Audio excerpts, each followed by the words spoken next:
और आज हिंदुस्तान की राजनीति का एक बहुत ही ऐतिहासिक और महत्वपूर्ण दिन है। गरीब कल्याण की योजनाओं का जिस प्रकार से भारत के यशस्वी प्रधानमंत्री नरेंद्र मोदी जी ने उस पर काम किया है, उसे आगे बढ़ाया है। आज विकसित भारत जी राम जी बिल 2025 पारित होकर जिस प्रकार से गरीबों के कल्याण के लिए यह बिल काम करेगा, हम सब ने सदन में देखा है।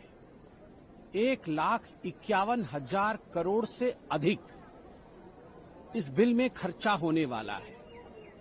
किस प्रकार से 100 दिनों से अधिक 125 दिनों की वर्क गारंटी गरीबों को दी जाएगी और किस प्रकार से रूरल इंफ्रास्ट्रक्चर बढ़ेगा, ये सब हमने देखा है। किंतु आज बड़े दुख के साथ मुझे कहना पड़ रहा है कि जिस प्रकार सदन के मर्यादा को तार तार करने का काम मुख्यतः कांग्रेस पार्टी और कांग्रेस पार्टी के कुछ साथियों ने किया है, यह भी हिंदुस्तान के इतिहास में घोर आपत्तिजनक है और मुझे लगता है पहली बार देखने को मिला है।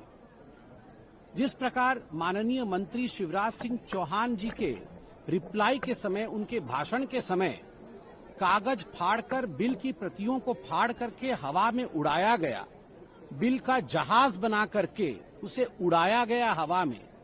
गैलरी में बैठे हुए जो छात्र थे वह भी आश्चर्यचकित होकर देख रहे थे कि आखिरकार हिंदुस्तान के लोकतंत्र के सर्वोच्च मंदिर सदन में ये क्या हो रहा है।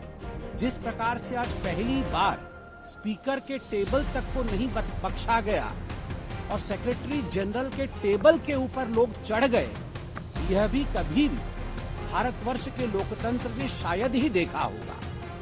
और मुझे तो बड़े दुख के साथ कहना पड़ रहा है, अभी कांग्रेस पार्टी के कम्युनिकेशन हेड ने, कांग्रेस पार्टी के प्रवक्ता ने जो ट्वीट किया है उसमें सदन के नाम को सड़न लिखा है। उन्होंने लिखा है यह सदन नहीं, ये सड़न है। इसे सड़ा गला बताया गया है। जो लोकतंत्र का सबसे बड़ा मंदिर है, यही महात्मा गांधी जी के आत्मा, यही महात्मा गांधी जी के चरित्र और यही महात्मा गांधी जी के आदर्शों की वास्तविक हत्या है। अगर आज महात्मा गांधी जी हमारे बीच में होते तो स्वाभाविक रूप से अगर वो देखते कि इंडिपेंडेंट इंडिया, स्वतंत्र भारत के सांसद सदस्य इस प्रकार से स्वतंत्र भारत के सदन को सड़न लिख रहे हैं और सदन की कुर्सियों मेजों पर खड़े होकर कागज के टुकड़े फेंक रहे हैं, हवाई जहाज उड़ा रहे हैं, भाषण नहीं सुन रहे हैं जो माननीय मंत्री जी दे रहे हैं, तो उन्हें भी कष्ट होता, उन्हें भी तकलीफ होती। हमारा पहला डिमांड है कि कांग्रेस पार्टी तुरंत सदन को जिसने सड़न लिखा है उसके खिलाफ कार्यवाही करे, तुरंत सड़न शब्द को हटाया जाए।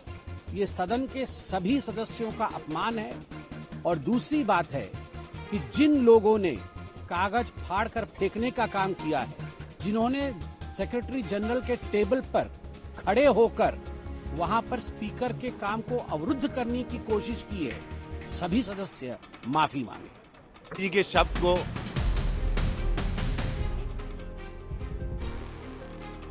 भाजपा की सरकार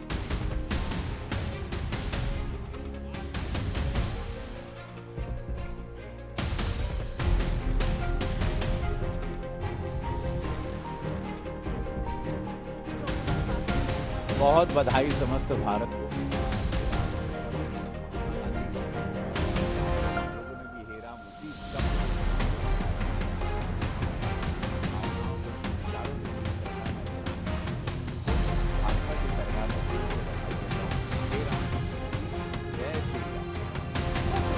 बजट तो हम एक नई अवेयरनेस आए और जो इस राम राज्य सबसे सपना देखा है, आज वो राम राज्य साकार हो रहा है और इससे बड़ी खुशी की क्या बात है। हो रहा है और नाम बताने की जरूरत ही क्या है आपको? क्यों नहीं, जब नया दौर आता है, नए दौर के अनुसार जो है नए नाम रखे जाते हैं। एक टाइम जो है, एक टाइम पे इसका नाम मनरेगा भी रखा गया था, तो अभी जो नया दौर है उसके चलते हुए नया नाम, तो इसमें क्या बुराई है। जब एक स्वर्णिम अमृत काल आया है भारत के लिए, तो हम definitely want to define it by our government and which government doesn't want to do it. आपने देखा है इतिहास जो है एक कार्यकाल, एक चाहे राजा हो चाहे उनके युगों के नाम से जाना जाता है। तो ये राम युग है, तो अब जिसका नाम आया उन्होंने वो नाम रखे, और जब राम का वक्त आया तो वो अपना नाम रखेंगे। देखिए, भारतीय जनता पार्टी एनडीए गठबंधन का न सिर्फ प्रमुख दल है, बल्कि भारतीय जनता पार्टी ने अपने नेतृत्व में प्रधानमंत्री जी का हमेशा ये प्रयास रहा है कि किस तरीके से गठबंधन एकजुटता के साथ मजबूती से आगे बढ़े, और इसी का ही परिणाम है जिस तरीके का रिजल्ट, जिस तरीके का जनादेश बिहार विधानसभा चुनाव में देखने को मिला। ये दर्शाता है कि जब सारे दल एकजुटता के साथ हैंड एंड ग्लव की तरह जब काम करते हैं, ईमानदार सोच के साथ आगे बढ़ते हैं, गठबंधन के प्रति ईमानदारी रखते हैं, तो इस तरीके के परिणाम आते हैं। ऐसे में हर दल के राष्ट्रीय अध्यक्ष की एक अहम भूमिका होती है गठबंधन को मजबूती देने की सोच रखने के लिए। लंबे समय तक जिस तरीके से इस जिम्मेदारी को खूबसूरती से भारतीय जनता पार्टी के राष्ट्रीय अध्यक्ष आदरणीय जेपी नड्डा जी के द्वारा निभाया गया, उम्मीद ही नहीं पूरा विश्वास है कि उतनी ही या शायद इससे ज़्यादा खूबसूरती से मौजूदा भारतीय जनता पार्टी के कार्यकारी राष्ट्रीय अध्यक्ष नितिन नवीन जी के द्वारा निभाया जाएगा। मेरे लिए एक बिहारी होने के नाते विशेष उत्साह का ये लम्हा है कि बिहार देश की सबसे बड़ी पार्टी के राष्ट्रीय अध्यक्ष मेरे ही राज्य बिहार से आते हैं, और जिनके साथ मेरे परिवार का पुराना रिश्ता, पुराना परिचय रहा है। पीढ़ी दर पीढ़ी 2 पीढ़ियों का संबंध उनके परिवार से मेरे परिवार का रहा, और एक लंबे समय से 2 भाइयों की तरह हम लोगों ने बिहार में काम करने का हम लोगों ने प्रयास किया। ऐसे में जब उनको इतनी बड़ी जिम्मेदारी नितिन नवीन जी को मिली है, मेरी तरफ से, मेरी पार्टी लोक जनशक्ति पार्टी रामविलास की तरफ से उन्हें ढेर सारी बधाई, ढेर सारी शुभकामनाएं, और पूरी उम्मीद, पूरा विश्वास है कि आने वाले दिनों में एनडीए गठबंधन उनके नेतृत्व में और मजबूत होता हुआ और उसका और विस्तार होता हुआ हम लोग जरूर देखेंगे। युवा बिहारी नितिन नवीन बने पार्टी के, बिल्कुल, ये युवा बिहारी चिराग पासवान बिहार में, ये मैं मानता हूँ कि ये युवाओं में एक नया जोश, एक नया उत्साह होता है, और मेरे प्रधानमंत्री ने भी इस बार बिहार चुनाव में बिहार फर्स्ट, बिहारी फर्स्ट की सोच, हम लोग हमेशा ये कहते रहे हैं कि एक हम लोग का MY समीकरण है जहाँ पे महिला और युवा हैं।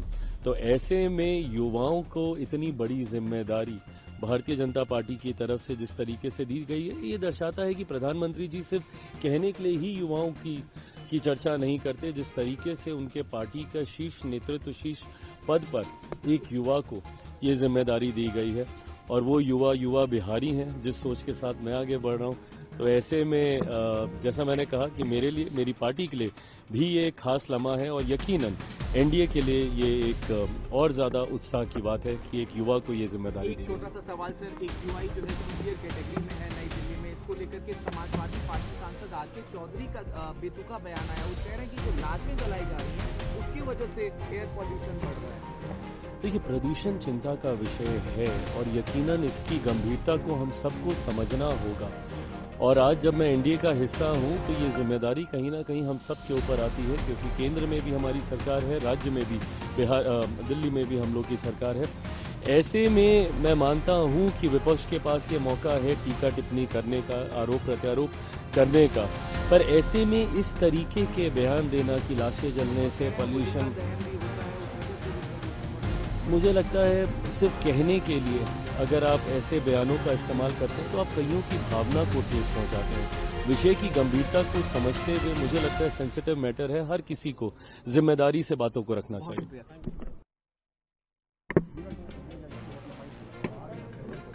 थोड़ा किनारे इधर, हाँ।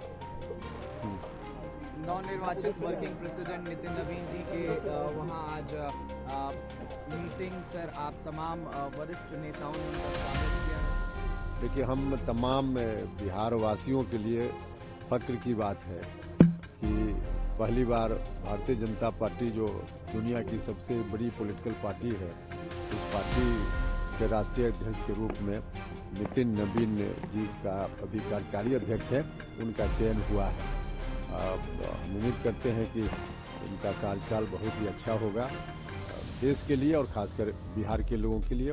और एनडीए में जो भी पार्टी है सबके बीच कोऑर्डिनेशन का काम पहले भी बहुत बेहतर तरीके से हुआ है बिहार में, जिसका परिणाम चुनाव में भी दिखा है।